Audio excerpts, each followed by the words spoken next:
This channel does not promote any violent, harmful, or illegal activities. All content provided by this channel is meant for an educational purpose only. Top quality और consistent performance के लिए सिर्फ silver pump नाम याद रखना। আর শুরুতেই যে বড় খবরের দিকে আমরা নজর রাখবো, ভুতুড়ে ভোটার ধরতে তৃণমূল নেত্রীর গড়ে দেওয়া প্রথম বৈঠকে নেই অভিষেক বন্দ্যোপাধ্যায়।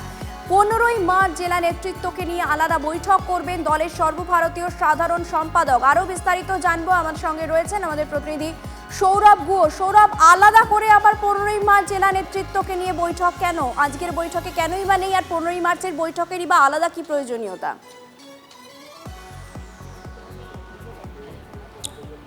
দেখো, নিঃসন্দেহে আজকে যে 36 জনের কমিটির প্রথম বৈঠক হলো, সেই বৈঠকে দ্বিতীয় নাম ছিল অভিষেক বন্দ্যোপাধ্যায়ের।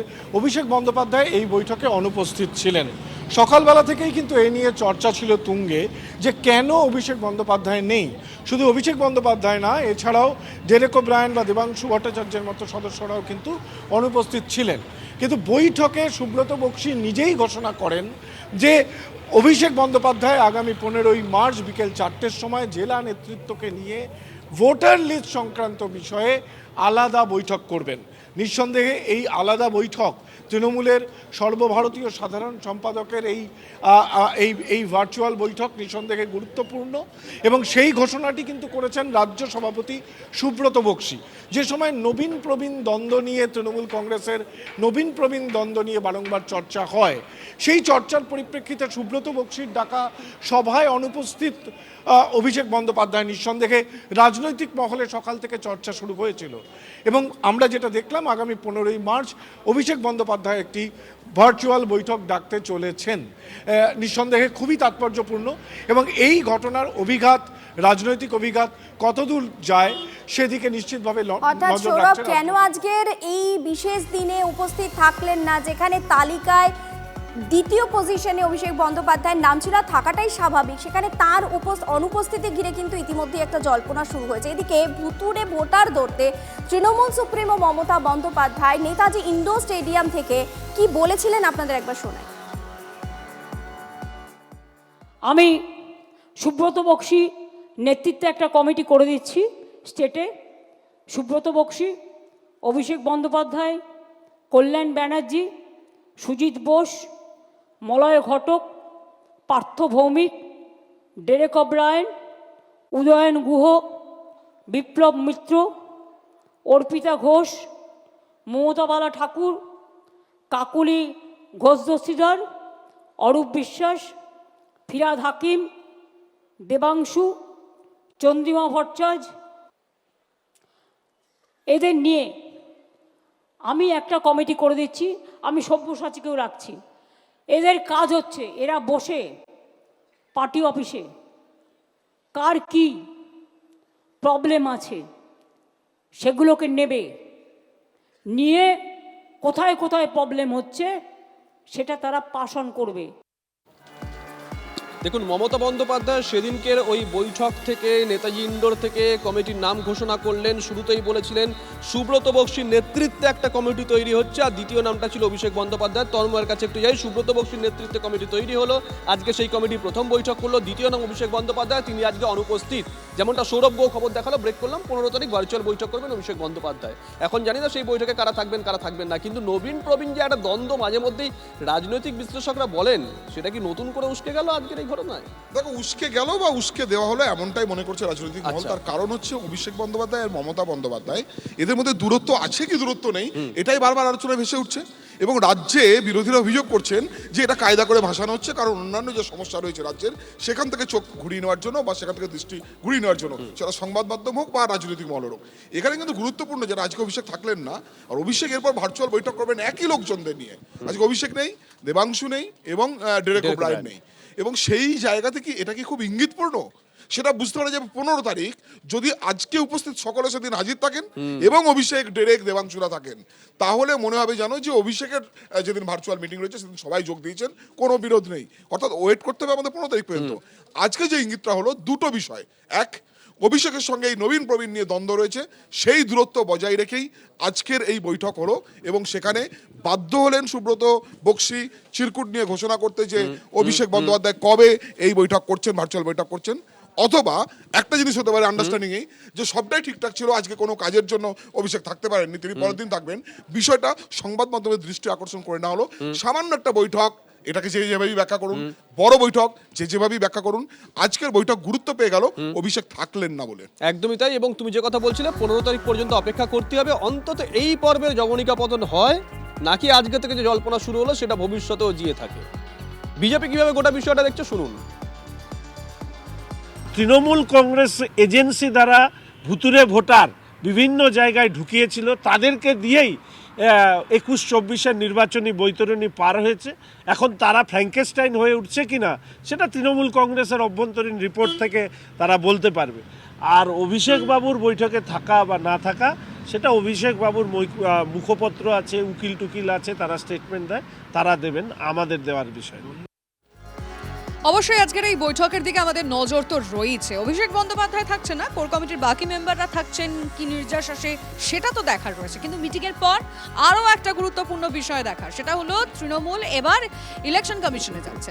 তার কারণ একেবারে সিইওর দপ্তরে পৌঁছে তারা অভিযোগ জানাতে চান। কারা কারা যাবেন এবং তারা গিয়ে অভিযোগটা এবার কি জানাবেন, আমি সরাসরি কথা বলতে চাইবো। আমাদের রিপোর্টার সৌরভ গুহা আমাদের সঙ্গে রয়েছেন। সৌরভ, তাহলে মিটিং শেষে তারা কি আলোচনা করবেন এবং লাস্ট পর্যন্ত কি সিদ্ধান্ত নেওয়া হবে তার ওপর কি নির্ভর করে রয়েছে? সিইওর দপ্তরে গিয়ে তারা ঠিক কি বলবেন? একেবারেই দেখো, 1.5 ঘন্টারও বেশি সময় এই বৈঠক চলেছে এবং এই বৈঠক থেকে যে নির্যাস, আলোচনার যে নির্যাস, তাহলে এই জেলা ওয়ারি সমস্ত ব্লক সভাপতি এবং যে অন্যান্য শাখা সংগঠনের সভাপতি আছেন তাদেরকে নিয়ে একটি জেলা ওয়ারি কোর কমিটি তৈরি হবে এবং এই জেলার যে নেতৃত্ব এসেছিলেন তারা ভুতুরে ভোটার বা কোট আনকোট ভুতুরে ভোটার বা এই ভোটার লিস্টে বিভিন্ন অসঙ্গতি ইতিমধ্যেই তারা দৃষ্টি আকর্ষণ করেছেন দলের শীর্ষ নেতৃত্বের কাছে। সেই যে তথ্য, সেই তথ্যগুলিকে নিয়েই কিন্তু আজকে বিকেল 4:30টার সময় মুখ্য নির্বাচনী আধিকারিকের কাছে যাচ্ছে তৃণমূল নেতৃত্ব। ইতিমধ্যেই এই ভুতুরে ভোটার তত্ত্ব সামনে আসবার পর তৃণমূলের বিরুদ্ধে নালিশ জানিয়েছিল নির্বাচন কমিশনে বিজেপি। এবার নির্বাচন কমিশনের কাছে দ্বারস্থ হচ্ছে তৃণমূল কংগ্রেস। এই 1.5 ঘন্টার বেশি সময় তারা যে আলোচনা করেছেন, যে কোর কমিটি জেলাওয়ারি তৈরি হওয়ার কথা হয়েছে এবং মৃত ভোটার, বাংলাদেশি ভোটার, একই এপিক নাম্বারে অন্য রাজ্যের থাকা যে কথা বলছে ভুতুরে ভোটার, একেবারে আমাদের নজর থাকবে সৌরভ। আপাতত ধন্যবাদ তোমার। অন্যদিকে আজকে আমরা দেখেছিলাম দীর্ঘ 1 ঘন্টার বেশি সময় ধরে বৈঠক হলো তৃণমূল ভবনে। সেখানে ওই 36 জনের কমিটি, অভিষেক বন্দ্যোপাধ্যায় এবং 2-1 বাদ দিয়ে বাকি প্রত্যেকে উপস্থিত ছিলেন। এবং এরপরে নিমা যে কথা বলছিল যে সিইও দপ্তরে যাবে তৃণমূল কংগ্রেস নেতৃত্ব, কত কত ভূত ধরা পড়েছে, গোটা বিষয়টাই বোধহয় আজকে খতিয়ে দেখতে চাইছে তৃণমূল কংগ্রেস নেতৃত্ব।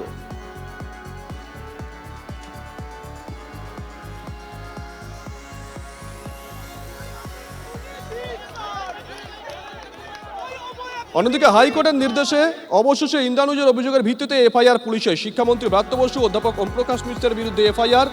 খুনের চেষ্টায় ইচ্ছাকৃতভাবে আঘাত, মহিলাকে মারধর, শ্লীলতাহানি, হুমকি, ভয় দেখানো সহ একাধিক জামিন অযোগ্য ধারায় মামলা রুজু। কোন কোন ধারা দেওয়া হয়েছে? সুপ্রিয় আমাদের সঙ্গে রয়েছেন আমাদের সহকর্মী সুপ্রিয়।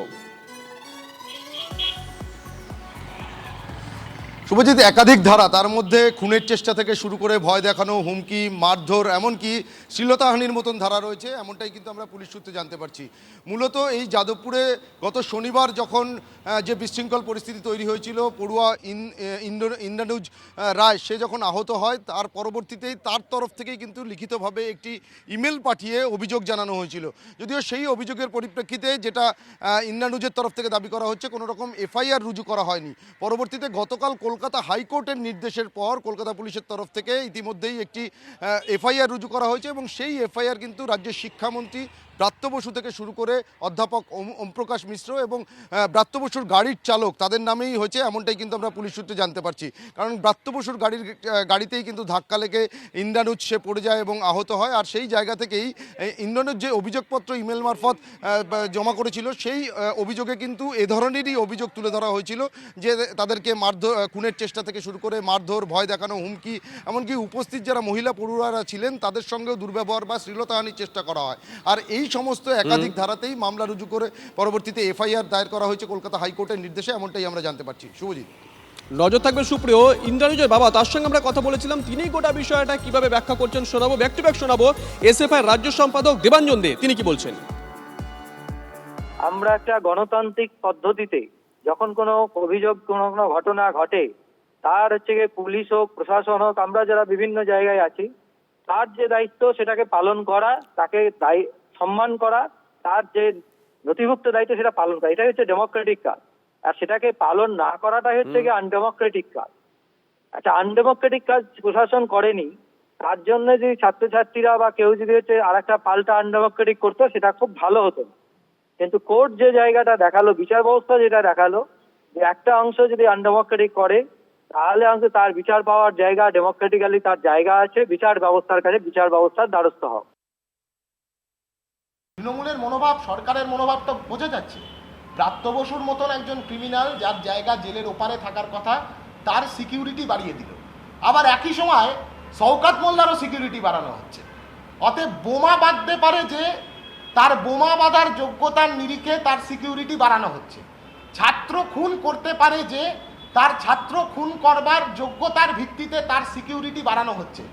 রাজ্যের ছাত্রছাত্রীদের ক্যাম্পাসের ভেতর নিরাপত্তা দিতে পারে না যে সরকার, সেই সরকার ক্রিমিনালদেরকে নিরাপত্তা দিতে তৎপর।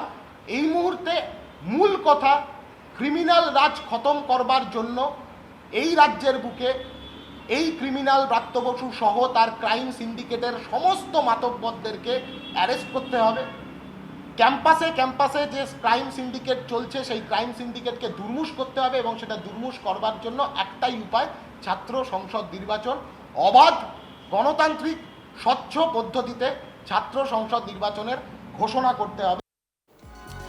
অন্যদিকে আপনাদের মনে থাকবে, বুধবারের যে জিবি মিটিং হওয়ার কথা ছিল তা কিন্তু হয়নি, কারণ যাদবপুর থানা ঘেরাওয়ের কারণে পড়ুয়ারা থানা ঘেরাও করেছিল, সেই কারণে পরবর্তীতে মিটিংটা হয়নি। আজকে সেই জিবি মিটিং হওয়ার একটা সম্ভাবনা কিন্তু রয়েছে। আর আজকের এই জিবি মিটিং হওয়ার পরই হয়তো পরিষ্কার হয়ে যেতে পারে যে এবার পড়ুয়ারা তাদের আন্দোলন কোন পথে এগিয়ে নিয়ে যাবে, মানে বড়সড় কোনো আন্দোলনের দিকেই কি তারা এগোতে চলেছেন, সেটা সবটা আজকে পরিষ্কার হয়ে যাবে আজকের এই জিবি মিটিংটা শেষ হলে। এই মুহূর্তে আরো একটি গুরুত্বপূর্ণ খবরের দিকে নজর রাখা যাক। নকল ধরতে যাওয়ায় মালদার বৈষ্ণব নগরে শিক্ষক শিক্ষিকাদের মারধর, পরীক্ষার্থী ও বহিরাগতদের মারে হাত ভাঙল বিশেষভাবে সক্ষম এক শিক্ষিকার। কান্দিটোলা হাই মাদ্রাসার 9 জন পড়ুয়াকে শনাক্ত করেছে উচ্চ মাধ্যমিক শিক্ষা সংসদ। জেলা শাসকের তত্ত্বাবধানে তদন্ত, 9 জনের তথ্য যাচাই করে শুনানি করবে সংসদ। আরো বিস্তারিত জানবো, আমার সঙ্গে রয়েছেন আমার সহকর্মী সুব্রত। সুব্রত, লেটেস্ট আপডেট কি রয়েছে?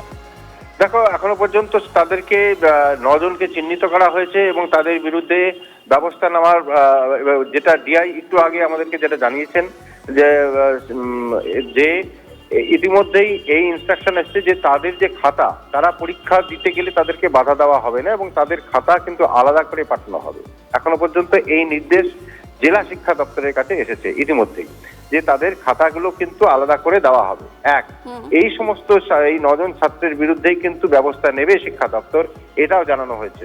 অন্যদিকে প্রয়োজনে বাতিল করা হতে পারে 2 বছরের জন্য পরীক্ষা। ধন্যবাদ সুব্রত। কথা বলছিলাম আমার সহকর্মী সুব্রতর সঙ্গে। 9 জনকে আইডেন্টিফাই জাস্ট করা হয়েছে।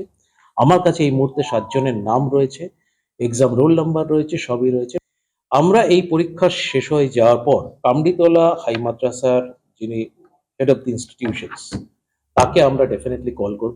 এই ঘটনা যদি পুনরাবৃত্তি হয় তাহলে কিন্তু সাংঘাতিক সিভিয়ার পানিশমেন্ট দেওয়া হবে, ইভেন কাউন্সিলে এফিলিয়েশন পর্যন্ত ক্যান্সেল কিন্তু করা হবে। কামডিতলা হাই মাদ্রাসার যিনি হেড অফ দি ইনস্টিটিউশন, তাকে আমরা পরীক্ষার পর শোকজ নোটিশ পাঠাবো এবং তাকে আমরা এইচএস কাউন্সিল বিদ্যাসাগর ভবনে কল করব। কনসার্ন যারা স্টুডেন্ট রয়েছে, যারা আর কি কামডিতলা হাই মাদ্রাসার যেসব স্টুডেন্ট যারা আইডেন্টিফাইড, তাদেরকে আমরা কলকাতায় কল করব এবং তাদেরকে আমরা কিন্তু তাদেরকে জিজ্ঞাসা করবো এবং তাদেরকে জিজ্ঞাসাবাদ করা হবে। যদি প্রপারলি আইডেন্টিফাইড হয় সেক্ষেত্রে কাউন্সিল কিন্তু তাদের এবছরের পরীক্ষা তো বাতিল হবেই, টোটাল 2 বছরের জন্য তারা কিন্তু কাউন্সিল থেকে সাসপেন্ডেড কিন্তু হতে পারে। এই লেভেলের পর্যন্ত আমরা শাস্তি কিন্তু আমাদের কিন্তু সেটা আমরা ঠিক করে রেখেছি। ওইখানে তার মানে ওরা জানতো যে আমি নকল করব এবং আমাদের নকল করতে দিতে হবে, তার জন্য তো মোটা টাকা সব বেসরকারি স্কুলগুলো দিয়ে থাকে। হ্যাঁ, তাই তো শুনছি এই ব্যাপারটাই, এটা শুনছি যে স্কুলগুলো প্রাইভেট স্কুল, তারা তো ওই জন্যই স্কুলে পড়াচ্ছে আর কি, কিন্তু তারা টাকার বিনিময়ে করছে কিনা এটা আমার জানা নেই। তবে আমি বলবো যে প্রাইভেট স্কুলে যখন ভালো পড়াশোনা হয় এইভাবে প্রাইভেট স্কুল, তাহলে সেই স্কুলের ছাত্ররা নকল কেন করবে, মোবাইল কেন নিয়ে যাবে? তারা তো ভালো স্কুলে প্রাইভেট স্কুলে পড়াশোনা করছে, তাদের তো দরকার নেই, তারা তো সবই পড়েছে, তাদের তো নকল করার দরকার নেই। হড়ি করে একসঙ্গে সব ঢুকছিল স্টাফ রুমে, তখনই আমরা বেরিয়ে আসতে চাইছিলাম। ওই সময় টেবিলে রাখা ছিল গরম জল, সেই গরম জলটা আমার ছিটকে এসে হাতে এসে পড়ে। কেন মারধর করলো কেন? ওই যে ওরা ফিক্সিং করতে দিবে না, ওরা নকল করবে, এটাই ওদের দাবি। কিন্তু সবাই আমরা অ্যাফেক্টেড হয়েছি, কিন্তু এরকম একটা সিচুয়েশন আমরা সবাই ভয়ঙ্করভাবে আতঙ্কিত। নেক্সট টাইম ফ্রিস্কিং আমরা দায়িত্ব নিতে পারছি না, মধ্যশিক্ষা পর্ষদ সেটা ব্যবস্থা করুক বা পুলিশ প্রশাসন যারা নেবেন দায়িত্ব, আমরা সেই দায়িত্বটা নিয়ে মার খেতে চাইছি না। আমরা প্রচন্ড আতঙ্কিত, রীতিমতো আতঙ্কিত। আমরা কিভাবে পরবর্তীতে গার্ড দিব, পরীক্ষার গার্ড দিব বা ফ্রিস্কিং আমরা কেমন করে করবো? আর আমরা টিচার, আমরা মাস্টারমশাই, আমরা কেমন করে ফ্রিস্কিং আমরা কেন করব বলুন? আমরা ফ্রিস্কিং কেন করব? কি দরকার আমাদের প্রত্যেকের গায়ে হাত দিয়ে চেকিং করার? আমাদের কোনো দরকার নেই চেকিং করার, কেন করবো? আমরা ঘরে যাব, ঘরে গিয়ে আমরা গার্ড দেবো। মধ্যমগ্রাম হত্যাকাণ্ডে পুনর্নির্মাণ করল পুলিশ। পিসি শাশুড়ি সুমিতা ঘোষকে খুনের পর কিভাবে বঁটি, দা, লোপাট, কিভাবে বা মৃতদেহ লোপাটের চেষ্টা করে মা মেয়ে, আজ সেই ঘটনার পুনর্নির্মাণ করে পুলিশ। সুমিতা ঘোষের মৃতদেহ ট্রলি ব্যাগে ভরে যে ভ্যান রিক্সা করে দোলতলা মোড়ে নিয়ে গিয়ে ট্যাক্সিতে ওঠে মা মেয়ে, সেই ভ্যান রিক্সার চালককেও ডাকা হয়। মধ্যমগ্রামে মা মেয়ে যেভাবে দেহ নিয়ে পালিয়ে যাওয়ার চেষ্টা করেছিল, সেই ঘটনারই পুনর্নির্মাণ করলো আজ মধ্যমগ্রাম থানার পুলিশ। কিভাবে সকালবেলা সেদিনকে বাড়ি থেকে বেরিয়েছিল সেই জায়গা থেকে তারা শুরু করে, এবং যেভাবে অস্ত্র হিসাবে বটি, দা, হাতুড়ি যেগুলো পুকুর থেকে উদ্ধার হয়েছিল, সেই বটি, দা, হাতুড়ি থার্মোকলের আলাদা করে বানিয়ে নিয়েছে, তারপর তাদেরকে দিয়ে পুকুরে যেভাবে ফেলেছিল সেইভাবে ফেলানো হয়। যেভাবে এই ভ্যানকে রাস্তার ওপার থেকে ডাকা হয়েছিল সেইভাবে ডেকে আবার পুনরায় তাদের সঙ্গে কথোপকথন বলে কত টাকা ভাড়া নেওয়া হবে সেই সমস্ত হিসাব নিকাশ করে তারপরে এই ভ্যানে করে, এই ভ্যানের মাঝখানে ট্রলি বসিয়ে পেছনে একজন বসে এবং সামনে একজন বসে সেইভাবে পুনর্নির্মাণ করেন। যদিও রাস্তা অনেকটা হওয়ার কারণে গাড়িতে করে নিয়ে আসা হয়। এই সেই দোলতলা মোড়, এই দোলতলা মোড়ে যখন নিয়ে আসা হয় তারপর এই ভ্যান এপার থেকে রাস্তার ওপারে যায়, ওপারে দাঁড়িয়ে থাকা ট্যাক্সিতে করে দেহ বক্সে ট্রলিবন্দি অবস্থায় নিয়ে চলে যায় তারা। সেখানে ঠিক একই রকমভাবে সেই পুনর্নির্মাণ করলেন মধ্যমগ্রাম থানার পুলিশ, এবং তারপর এখান থেকে আহেরিতলা যেখানে নিয়ে গিয়ে ফেলতে গেছিলেন এবং ফেলতে গিয়ে ধরা পড়েছিলেন সেই জায়গা পর্যন্ত পুলিশ যাবে এবং তারপর সেখানে গিয়েও সেখানকার মানুষের সঙ্গে কথা বলবে। আজকের কাজটা শুরুই করেছেন মধ্যমগ্রাম থানার পুলিশ বাড়ির বাইরে থেকে।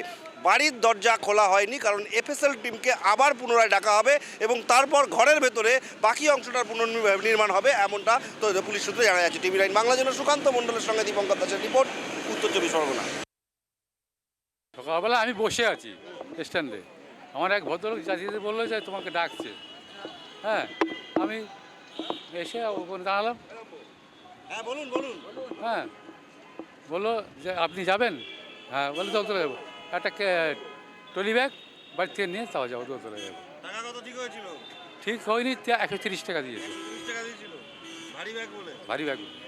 তারপরে ওই যেরকম চালিয়ে এসেছিলাম চালিয়ে এসেছিলাম। আজকে আমার ভাড়া দিয়েছে কি ওরা? ওরা কারণ দেবে? আজকে যে গাড়িটা আসলো মালিক দেবে, অফিসাররা দেবে।